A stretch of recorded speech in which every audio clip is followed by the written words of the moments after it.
She thought it was just another ordinary day in the classroom.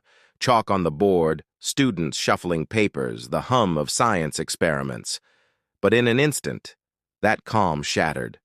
A single act of cruelty, fueled by hate, left her gasping for breath and questioning if she'd ever be safe again.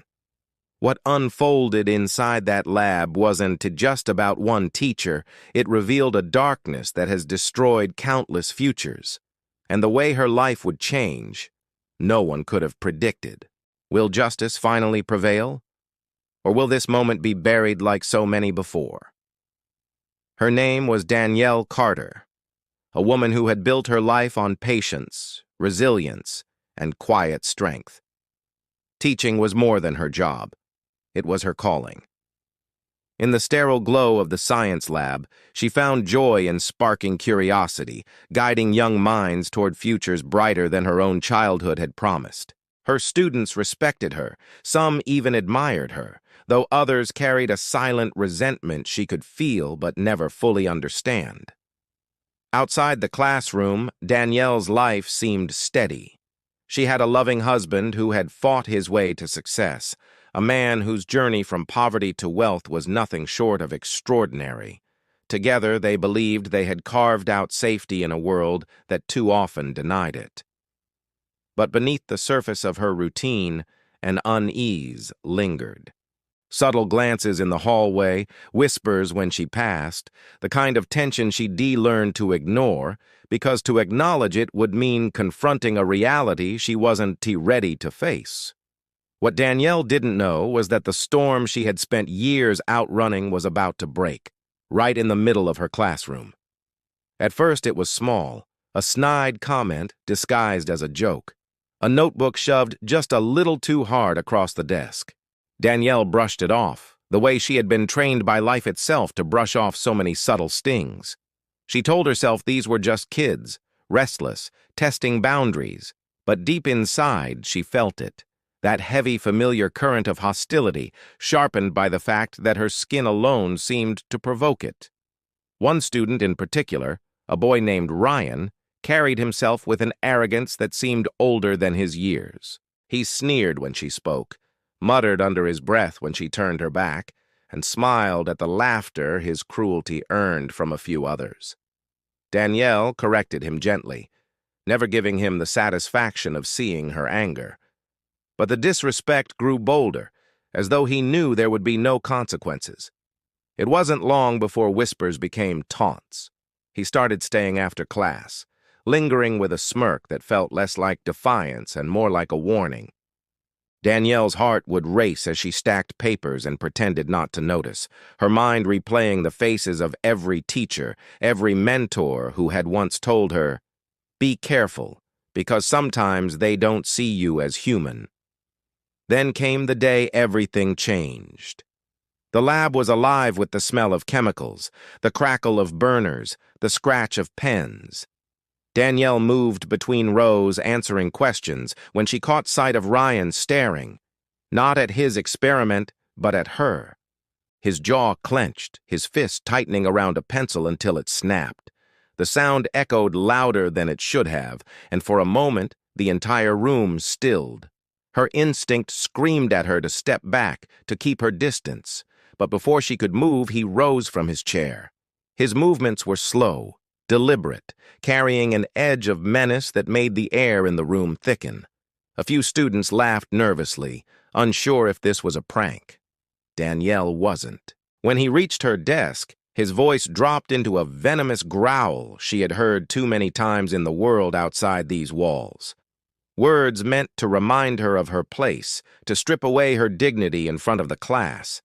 She stood frozen, her hand tightening on the edge of the desk, trying to decide whether to confront him or protect herself by staying silent. And then, he acted. In one violent motion, Ryan's hand shot forward, fingers clamping around her throat. The room erupted. Gasps, screams, the crash of glass as a beaker shattered to the floor.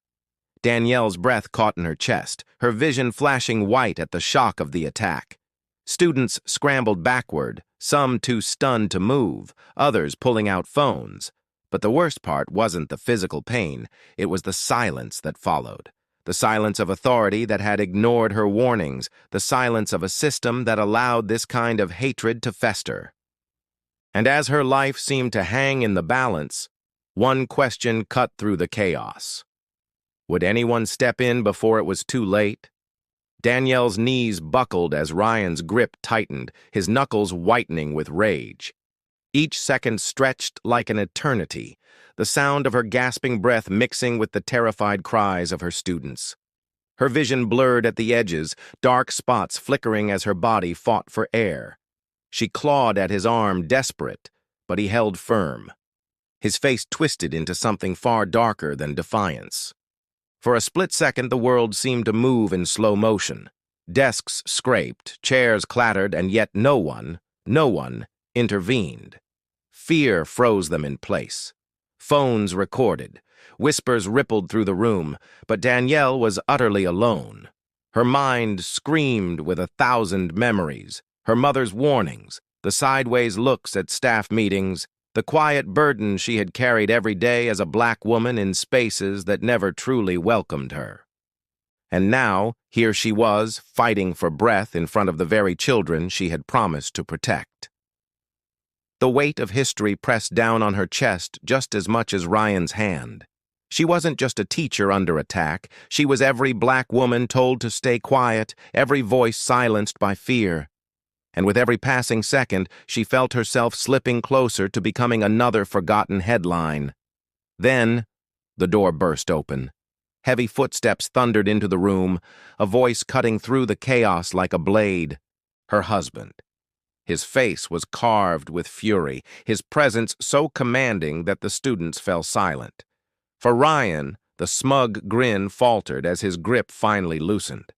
Danielle collapsed into her husband's arms, coughing, trembling, but alive. And in that moment, the air shifted.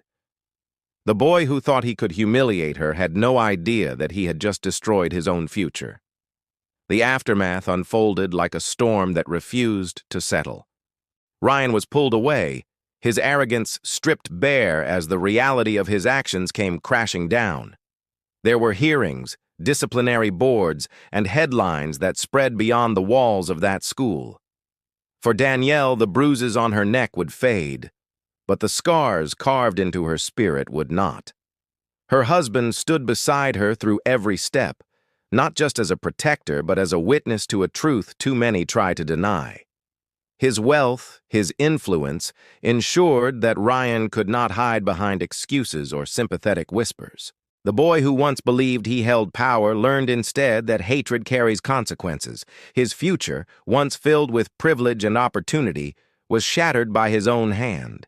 But for Danielle, the victory felt hollow, because for every act of justice, there are countless others left unanswered. Her story was not just her own, it was a reflection of a painful legacy, one that stretches across classrooms, streets, and homes where voices are silenced before they're ever heard. What happened in that lab was more than an assault.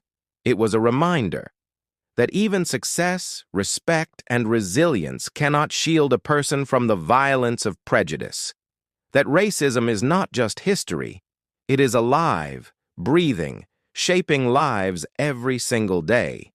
And so, as Danielle stood in front of her students once more, she carried not just her lesson plans, but a question the world must answer.